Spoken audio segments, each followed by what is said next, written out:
Buenas tardes, hermanos. En esta tarde les quiero compartir acerca de lo que es la crucifixión y la muerte de Jesús. Es la parte final del proceso, del periodo que estuvo Jesús en la tierra, desde su nacimiento hasta este momento, que es la cúspide del periodo en que él estuvo. Y para poder llegar a esta parte, él tiene que pasar por diferentes situaciones, diferentes circunstancias. Y ahora me toca compartirles a mí acerca de lo que es la crucifixión. Y yo les invito, hermanos, que en esta tarde podamos abrir la palabra de Dios en Lucas capítulo 23 y vamos a leer del versículo 26 al versículo 49. Es una porción bastante extensa que nos habla acerca de cómo fue el proceso de la crucifixión de nuestro Señor Jesucristo y qué tan importante fue para nosotros los que hemos creído en Él y qué tan importante es para aquellos que aún no han tenido esta oportunidad de conocerlo. En estos días que recordamos el, como Semana Santa, y la gente de alguna manera tienen en sus corazones o tienen en sus mentes eh, lo que es la muerte de Jesús, aunque sea su manera. Para nosotros es algo muy importante porque fue lo que el Señor hizo en la cruz, lo que ahora nosotros, los beneficios que ahora tenemos gracias a lo que Él hizo a través de ese sacrificio. Y les invito a que leamos en Lucas, hermanos, capítulos 23, y lo voy a leer. Es una porción bastante extensa, pero me gustaría que me lo siguieran ustedes en sus hogares o en el momento que ustedes puedan oír este video. Y dice de la siguiente manera: y llevándole tomaron a cierto Simón de Cirene que venía del campo, y le pusieron encima la cruz para que llevase tras Jesús. Y le seguía una gran multitud del pueblo y de mujeres que lloraban y hacían lamentación por él. Pero Jesús, vuelto hacia ellas, les dijo: hijas de Jerusalén, no lloréis por mí, sino llorad por vosotras mismas y por vuestros hijos. Porque aquí vendrán días en que dirán: bienaventurados las estériles y los vientres que no concibieron y los pechos que no criaron. Y entonces comenzarán a decir a los montes: caed sobre nosotros, y a los collados cubridnos, porque si en el árbol verde hacen estas cosas, en el seco ¿qué no se hará? Llevaban también con él a otros dos que eran malhechores, para ser muertos. Y cuando llegaron al lugar llamado la Calavera, le crucificaron allí. Y a los malhechores, uno a la derecha y otro a la izquierda. Y Jesús decía: Padre, perdónalos porque no saben lo que hacen. Y repartieron entre sí sus vestidos, echando suertes. Y el pueblo estaba mirando, y aun los gobernantes se burlaban de él, diciendo: a otro salvó, sálvese a él a sí mismo, si este es el Cristo, el escogido de Dios. Y los soldados también le escarnecían, acercándose y presentándole vinagre, diciendo: si tú eres el rey de los judíos, sálvate a ti mismo. Y había también sobre él un título escrito en letras griegas, latinas y hebreas: Este es el rey de los judíos. Y uno de los malhechores que estaba colgado le injuriaba, diciendo: si tú eres el Cristo, sálvate a ti mismo y a nosotros. Y respondiendo el otro le reprendió, diciendo: ¿ni aún temes tú a Dios, estando en la misma condenación? Nosotros a la verdad justamente padecemos, porque recibimos lo que merecíamos, nuestros hechos, mas él ningún mal hizo. Y dijo a Jesús: acuérdate de mí cuando vengas a tu reino. Y entonces Jesús le dijo: de cierto te digo que hoy estarás conmigo en el paraíso. Y cuando era como la hora sexta, hubo tinieblas sobre la tierra hasta la hora novena, y el sol se obscureció, y el velo del templo se rasgó por la mitad.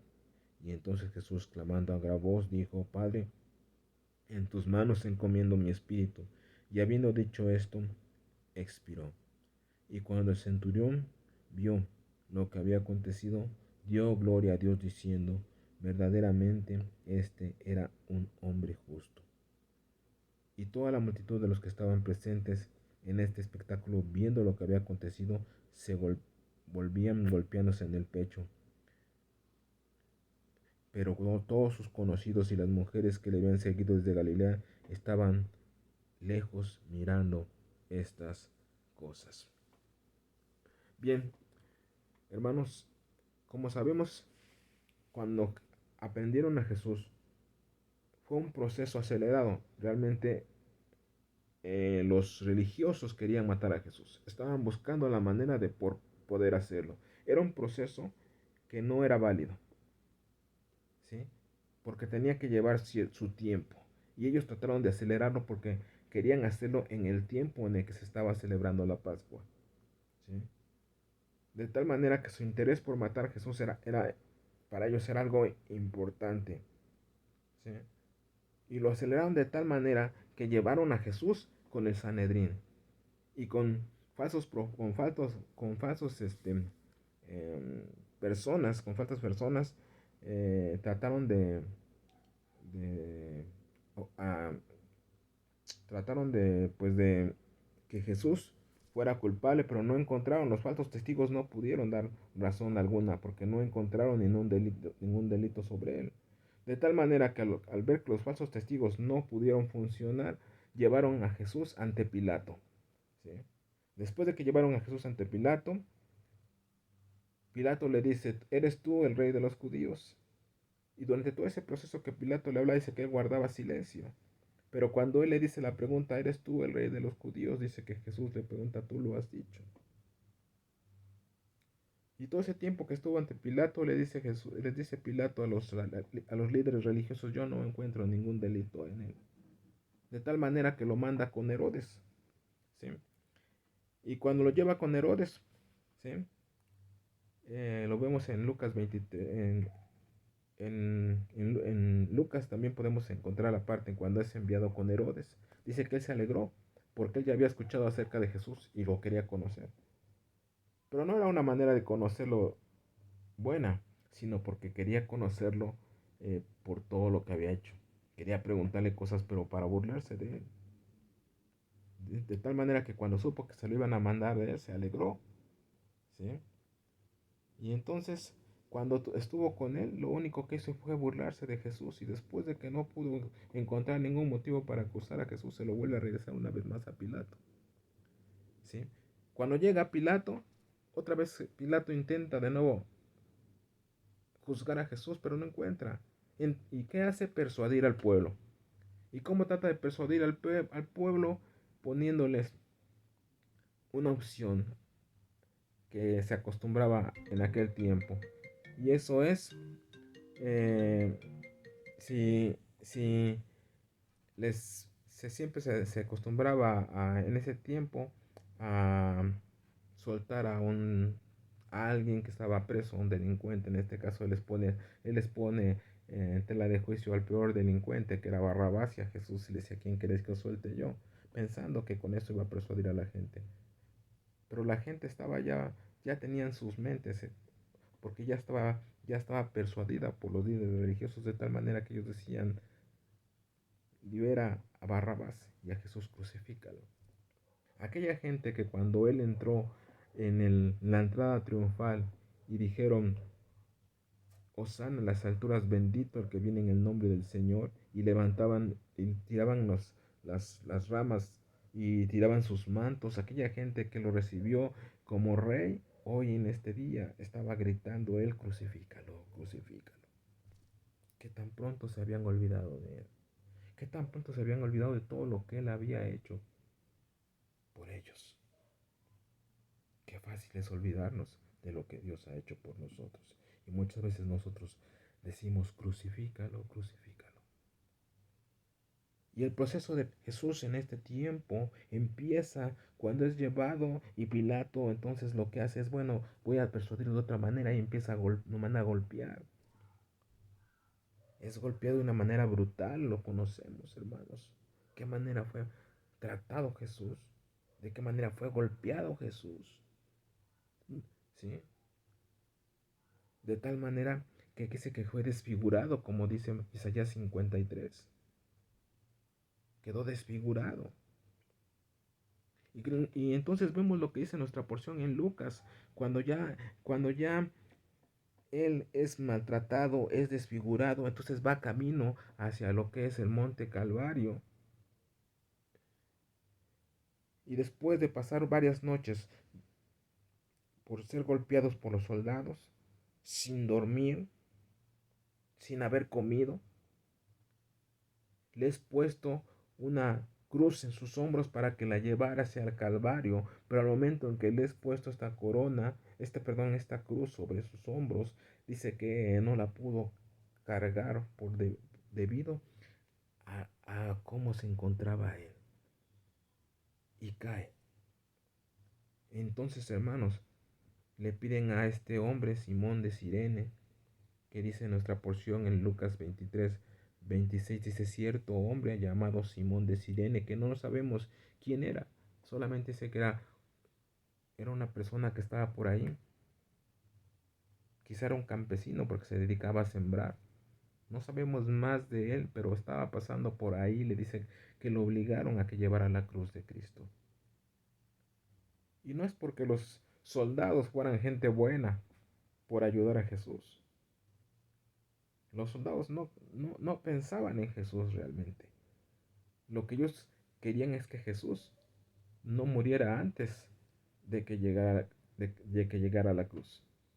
Y también sabíamos que ese era el propósito. Jesús tenía que llegar a la cruz. De tal manera que este hombre, del que no conocemos nada más que sabemos que venía de una parte de África, quizá posiblemente sea de Libia, tuvo el privilegio de poder llevar la cruz de Cristo. Y yo creo que este hombre después, más adelante, su vida cambió cuando supo que lo que él llevó en sus hombros fue la cruz de Cristo. Qué privilegio tan grande tuvo este hombre que después pudo verla. En este momento no sabía. En este momento no entendía porque fue obligado por los soldados para que ayudase a Cristo a llevar en sus hombros, porque él no podía, no tenía las fuerzas debido al maltrato que había recibido.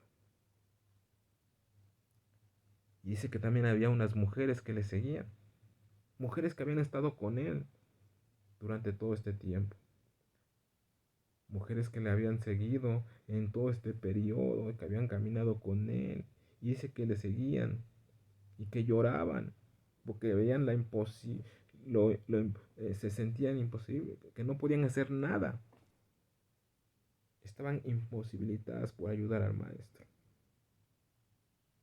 Y les dice él a ellas: no lloren. Dice: no lloren por mí, no lloren por mí, lloren por ustedes, porque van a venir cosas más adelante. Van a venir cosas más adelante, les dice él. Oren por ustedes, sufran, porque no sufran por mí, sufran por ustedes. Porque les está hablando que después, más adelante, Jerusalén iba a ser destruida y iban a padecer cosas. Y ellas iban a padecer todo esto. Preocúpense por ustedes ahorita. Ya no se preocupen por mí, porque yo tengo que cumplir el propósito por el que fui llamado. El propósito se tenía que cumplir, hermanos.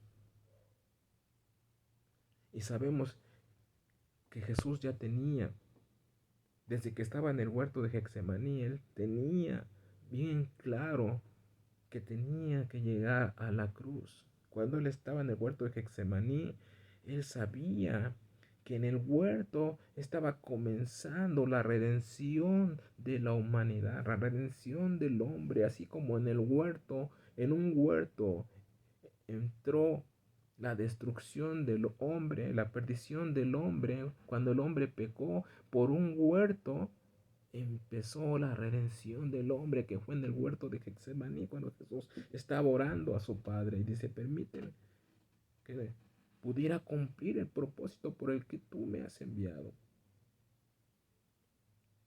Y dice que iba camino a Getsemaní, perdón, al Calvario, Y después dice que lo pusieron en medio de dos ladrones. Lo pusieron en medio de dos, ¿qué? Dice que lo pusieron en medio de dos malhechores. Y ahí lo pusieron en medio como si fuera el peor de los tres. Cuando sabemos que no es cierto, pero lo pusieron en medio de ellos como el peor. Pero tenían que cumplirse la palabra, y esta era una profecía que dice en Isaías 53:12, que iba a ser contado entre los pecadores. Por eso fue puesto en medio entre dos malhechores, porque iba a ser contado entre los pecadores, hermanos.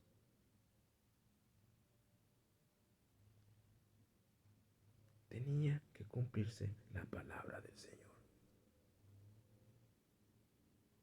Y más adelante, hermanos, después de que sabíamos que nuestro Señor era inocente y sabíamos que Él iba a ser puesto de esta manera y de que se iban a cumplir las profecías y de que iba a ser contado entre los pecadores, ¿sí? Y que iba a ser castigado por la cruz, que era un castigo vil. Era lo más vil que podía haber. Dice que toda la gente, al ver cómo lo trataban, dice que él tuvo misericordia de ellos todavía. A pesar de que unos momentos antes de que fuera él hacia el Calvario, recibió el peor maltrato que pudo haber tenido un hombre.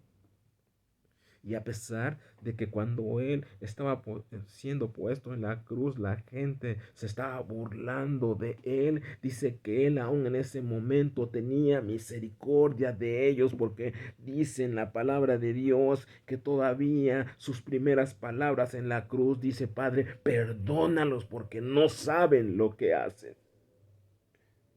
Perdónalos porque no saben a quién están haciendo este daño, quién están hiriendo. Era el Hijo de Dios al que estaban lastimando. Pero Él dice: perdónalos porque no saben, dales una oportunidad. No importa. Perdónalos, ten misericordia de ellos. Y a pesar de todo esto, Él decía, clamaba: ten misericordia de ellos. Dice el apóstol Pablo en el Evangelio, en el Nuevo Testamento, dice que si ellos hubieran sabido lo que hacían, no hubieran crucificado al Hijo de Dios. Pero como no sabían, dice, lo crucificaron. Y el versículo 34 dice de Lucas, dice: ten misericordia de ellos. Ten misericordia, estaban haciendo daño. Dice que se estaban burlando de él. Dice en el versículo 34, hermanos, el versículo 34 dice que llegaron a burlarse a lo máximo de él. Dice en la parte B, dice: y repartieron entre sí sus vestidos y echando suertes sobre ellos. Y el pueblo estaba mirando. Dice que los gobernantes se burlaban de él y decían: si a otro salvó, pues que se salve a él mismo. Y los soldados, dice que le escarnecían y le gritaban: si tú eres el rey de los judíos, sálvate a ti mismo. Y luego pusieron un letrero sobre ellos y lo pusieron en 3 idiomas: en griego, en hebreo y en latín. ¿Y saben por qué? Para que toda la metrópoli que estaba pasando en esos días, porque era un día de fiestas, pudieran leer quién era él. Jesús, el rey de los judíos. Y no lo hicieron para darle el reconocimiento, lo hicieron para burlarse de él. Pero aún así él decía: Padre, perdónalos, porque no saben lo que hacen. Perdónalos porque no saben lo que hacen. Y después de esto, hermanos, hubo un evento muy triste, el más triste de la historia. Porque dice la palabra de Dios que después de esto, dice que hubo tinieblas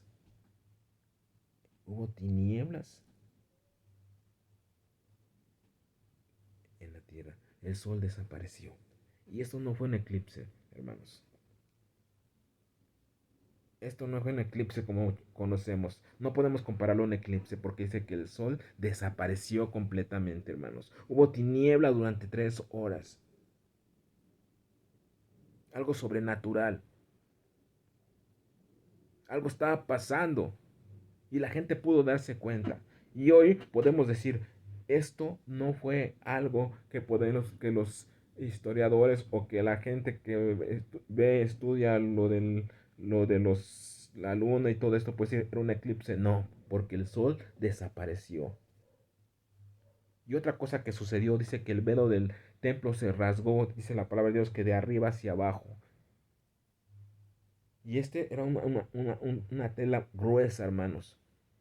Dice que se rasgó y a través de eso, hermanos, es que ya no había división para Dios, entre Dios y los hombres, gracias a que el velo se rasgó. Y ahora ya no era el sumo sacerdote que entraba cada año. Ahora nosotros podemos entrar a su presencia gracias a lo que Él hizo. Qué importante fue lo que el Señor hizo en la cruz. Qué importante fue que el Señor llegara hasta ese momento. Siendo el Hijo de Dios, Él podía ser librado. Siendo el Hijo de Dios, podía haber hecho descender fuego del cielo y destruir a toda esa gente que se estaba burlando de él. Pero él sabía cuál era el propósito, hermanos, y tenía que cumplirse porque era importante para nosotros, era importante. Era importante. Porque el beneficio iba a ser para nosotros, porque Él nos amaba. Y por eso permitió que todo esto pasara, porque nos amaba, hermanos. Desde que estaba en el huerto Getsemaní y en adelante él estaba ya sufriendo el peso del pecado de toda la humanidad. ¿Por qué? Porque nos amaba, hermanos. Y aún estando en la cruz, él estaba cargando todo el peso de la humanidad.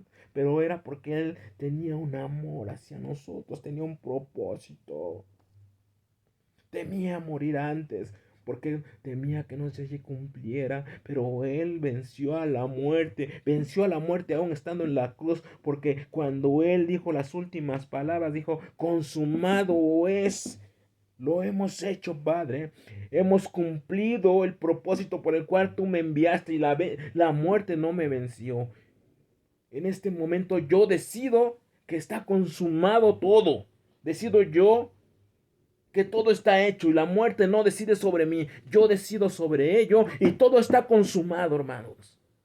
Esas fueron las últimas palabras. Él venció a la muerte una vez más.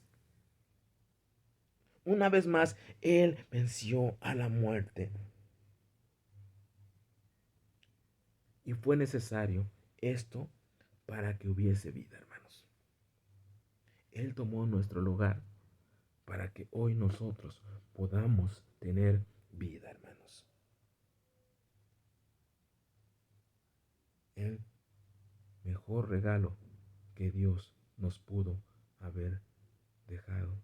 El mejor regalo que nuestro Señor pudo darnos fue la vida. El Padre y el Hijo decidieron esto. Y eso es lo que recordamos en este día, que el Señor fue crucificado. Qué importante fue.